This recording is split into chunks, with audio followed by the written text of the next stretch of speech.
In the last video, we talked about the magnetic fields made by straight wires. We showed that the strength of the field depends on the current and the distance from the wire. This is represented in Ampere's law. The direction of the generated magnetic field is given by the second right-hand rule, the one for wires.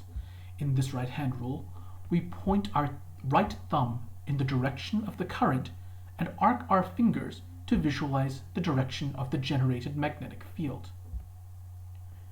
Of course, a wire doesn't have to be straight. What if it were curved? How would the magnetic field change then? For example, it could be curved into a circle. In this case, the strength of the magnetic field at the center of the circle is calculated by this equation. The B field is equal to μ0 times I divided by 2r. And r is the radius of the loop. Now, look at this equation. You'll notice that it is very similar to Ampere's law, except that Ampere's law had an extra pi in the denominator. The direction of the magnetic field at the center is calculated similarly to that of the straight wire, using the second right-hand rule, the one for generated fields. Point your right thumb in the direction of the current and curl your fingers. You get the direction of the magnetic field. And if you reverse the direction of the current, you can reverse the magnetic field. What if, instead of a circle, we wrapped the wire into a spiral or a slinky shape? The technical term for this shape is a solenoid. Here, the strength of a solenoid's magnetic field is given by the equation that follows.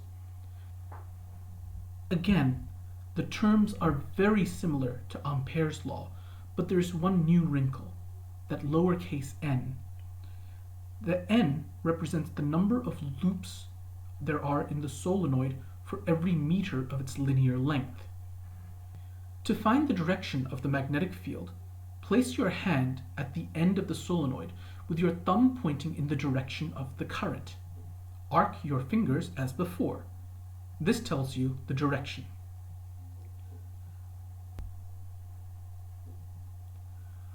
For our purposes, the solenoid will be one of the most important shapes we look at. Here's one application. Look at the magnetic field being generated by the solenoid, that elongated shape. It should look familiar. It is identical to the shape of the magnetic field of a bar magnet.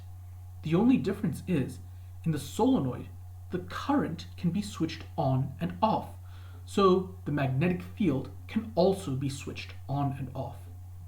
We can engineer this to make a practical, controllable magnetic field. Congratulations, we've just built an electromagnet. Real electromagnets use a core, a piece of ferromagnetic material like iron placed within the rings of the solenoid. This has the effect of amplifying the magnetic field, making it useful for heavy industrial work. There are many other applications for solenoids. We'll look into them in future videos.